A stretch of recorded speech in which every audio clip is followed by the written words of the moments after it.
476 AD. The last Roman emperor falls. Not with a battle, not with glory, but with a whimper. 1898. Spain loses its final colonies. An empire that once controlled a quarter of the world, gone. 1899. Britain hands Hong Kong to China. The sun finally sets on an empire that ruled 500 million people. 3 empires, 3 collapses, and eerily similar warning signs. Before each one fell, today we're going to look at something uncomfortable, something most Americans don't want to hear. Because when you line up the patterns, the economic indicators, the political division, the military overextension, there's a chilling question we need to ask. Is America following the exact same path? I'm going to show you the data, the facts, the uncomfortable parallels. And by the end of this video, you'll understand why historians, economists, and military strategists are quietly sounding the alarm. If you appreciate this kind of deep analysis that most channels won't touch, go ahead and subscribe. We dig into the topics everyone else is afraid to discuss. Let's dive in. Let's start with Rome. At its peak in the 2nd century AD, Rome controlled 5 million square kilometers, from Britain to North Africa, from Spain to the Middle East, the most powerful empire the world had ever seen. But here's what most people don't know. Rome didn't fall because of barbarians. The barbarians were a symptom, not the cause. By the 3rd century, Rome was printing money to pay its debts. Sound familiar? They debased their currency so badly that inflation skyrocketed. According to historians, people stopped trusting Roman coins and started demanding payment in goods instead. Rome was fighting on too many fronts. They couldn't defend their massive empire. The defense budget consumed everything. Infrastructure crumbled while money poured into the military. Between 235 and 284 AD, just 49 years, Rome had over 50 different emperors. Most were murdered. Civil wars became constant. Leaders cared more about holding power than governing effectively. The rich fled to countryside estates to avoid taxes. The poor starved. The middle class disappeared. By 476 AD, when the last emperor fell, everyone saw it coming. It wasn't a surprise. It was inevitable. Fast forward to Spain. In the 16th century, Spanish conquests created the first empire on which the sun never set. They controlled most of South America, parts of North America, the Philippines, and territories across Europe. They had unlimited wealth flowing in from silver mines in the Americas. They were unstoppable. All that silver made Spain lazy. Why develop industries when gold literally ships to your door? But when you flood the market with precious metals, you get, surprise, massive inflation. Spanish prices increased by 400% in the 16th century. Spain was constantly at war, fighting France, fighting England, fighting the Netherlands, fighting the Ottomans. By 1588, their famous armada was destroyed by England. The military budget bled them dry.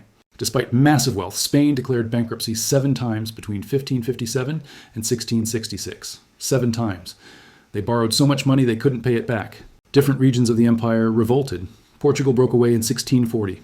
Catalonia tried to separate. The empire was fracturing from within. By 1898, when they lost their last colonies to the United States in the Spanish-American War, Spain had become a shadow of its former self. Britain, the greatest empire in human history. At its peak in the early 1920s, Britain controlled 24% of Earth's land surface and ruled over 412 million people, nearly a quarter of the world's population. How did it end? World War I was devastating. Although Britain won, the war left the nation economically destroyed. They had spent everything. World War II finished the job. Britain emerged victorious in 1945, but they were bankrupt. The United States and Soviet Union were now the superpowers. Britain couldn't afford its empire anymore. Britain was borrowing money from America to rebuild their own infrastructure. They couldn't simultaneously rebuild at home and maintain military control over a quarter of the planet.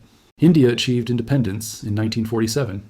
Within 20 years, most British colonies had gained independence. By 1997, when Hong Kong was handed to China, it was over. The pattern was the same: overextended military, economic exhaustion, political pressure, and the emergence of new superpowers. So what about the United States? Let's look at the data. First, let's talk about money, because this is where things get really concerning.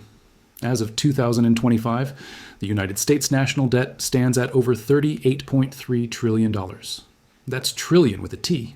To put that in perspective, that's more than China and Japan's debt combined. But here's the terrifying part. In fiscal year 2024, the United States spent $950 billion just on interest payments on that debt. For the first time in American history, we spent more on interest than on our entire military budget, which was $826 billion. Think about that. We're spending nearly $1 trillion just to service debt, not paying it down, just paying the interest. And that money can't be spent on infrastructure, education, healthcare, or anything else. And it's getting worse. By 2029, the Congressional Budget Office projects those interest payments could exceed $1.4 trillion annually. This is exactly what happened to Rome and Spain. They borrowed to fund military adventures, and eventually the interest consumed everything.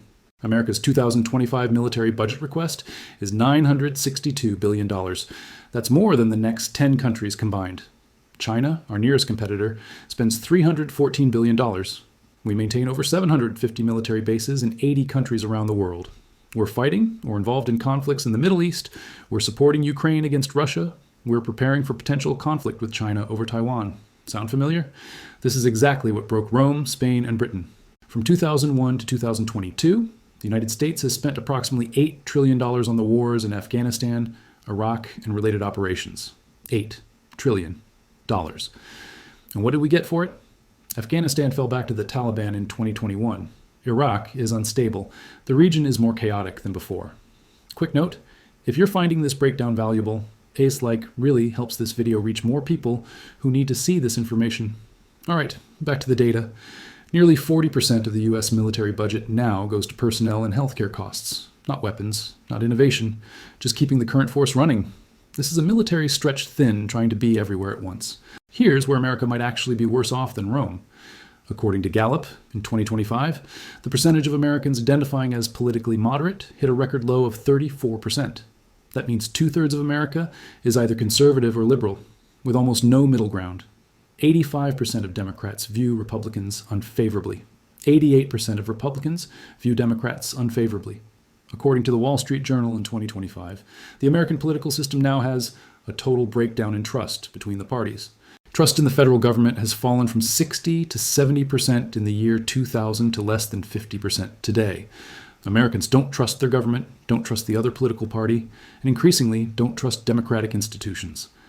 A 2024 survey found that 67% of Americans consider weakening democracy in the United States to be a critical threat, higher than terrorism, higher than climate change, higher than almost anything else. Think about what that means. 2/3 of Americans think their own democracy is in danger. They just can't agree on who's threatening it. Perhaps most disturbing, polls show that 12% of Democrats, 18% of independents, and 28% of Republicans believe Americans may have to resort to violence to get the country back on track. Rome fell into decades of civil war before the barbarians arrived. America is showing the same warning signs of internal collapse. Let's talk about what's happening at home while we spend trillions abroad. The American Society of Civil Engineers gives America's infrastructure a C- grade. Bridges are crumbling, roads are full of potholes. Public transportation in most cities is a joke compared to Europe or Asia. Meanwhile, China has built 27,000 miles of high-speed rail in the last 15 years. America has built zero.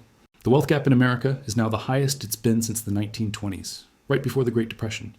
The top 1% of Americans own more wealth than the entire middle class combined.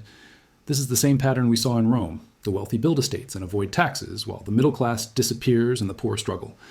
Just like Spain got lazy with silver, America has become dependent on financial engineering and tech bubbles instead of building actual productive capacity. We've offshored manufacturing, and now we can't even make our own semiconductors or medicines without depending on other countries. Now, here's where I need to be fair, because America does have some major advantages that Rome, Spain, and Britain didn't have. 1. Geographic isolation. America has oceans on both sides, no land enemies. This is huge. Rome had to defend thousands of miles of land borders. Britain was a small island that had to project power globally. America is a massive continental nation that's nearly impossible to invade. 2. Technological leadership. America still leads in technology, innovation, and higher education. The world's best universities, the most valuable companies, the most advanced military technology, it's still largely American. 3. The dollar is reserve currency. The entire world uses US dollars for trade. This gives America enormous economic leverage that Rome, Spain, and Britain never had. 4. Democratic institutions. Unlike those empires, America has systems designed to prevent single leaders from accumulating too much power. Checks and balances, free press, regular elections. 5. No external superpower. Yet, Rome had Germanic tribes. Britain faced Germany and eventually the US and USSR. America doesn't face an obvious replacement superpower yet, though China is rising. Those advantages might not matter if the internal collapse continues. Rome thought they were invincible too. They had the best army, the best technology, the best roads, until suddenly they didn't. Spain had unlimited wealth, and it made them soft and complacent. Britain had global dominance, and 2 world wars destroyed them anyway. The pattern across all 3 empires is this. They didn't fall because someone conquered them militarily. They fell because they hollowed themselves out from within. Economic mismanagement, political dysfunction, military overextension, social decay. And every single one of these empires thought it couldn't happen to them. Every empire in history has thought they were different. They were special. They were too powerful to fall, and they were all wrong. So is America next? Here's my honest assessment. America is not inevitably doomed. Unlike Rome in 400 AD or Britain in 1945, the United States still has time to course correct. But, and this is crucial, the warning signs are all there. Debt spiraling out of control. Military stretched too thin. Political system paralyzed by division. Wealth inequality at extreme levels. Infrastructure crumbling. Public trust collapsing. So what would it take to avoid collapse? History suggests 3 things. First, fiscal discipline. Stop fighting endless wars we can't afford. Get spending under control. Address the debt before interest payments consume everything. Second, political reform. Find ways to reduce polarization. Reform campaign finance. Fix the incentives that reward extremism over compromise. Third, domestic investment. Stop neglecting infrastructure, education, and innovation at home. You can't run an empire if your own cities are falling apart. The hard truth is this. Rome took centuries to fall. But the decline started long before anyone realized it was happening. By the time people recognized the pattern, it was too late to stop it. We have the advantage of history. We can see the pattern. The question is, will we act on it? Or will future historians look back at 2025 and say, that's when the decline became irreversible? They had all the warning signs. They knew what was happening, and they did nothing. That's the choice America faces right now. What do you think? Am I being alarmist, or are these legitimate concerns? Drop your thoughts in the comments. I read them all, and honestly, some of the best insights come from you guys. And if you want more deep dives into topics like this, you know what to do. Hit that subscribe button. Thanks for watching. Stay curious, stay informed, and remember, the greatest empires fall not with a bang, but with a whisper of denial.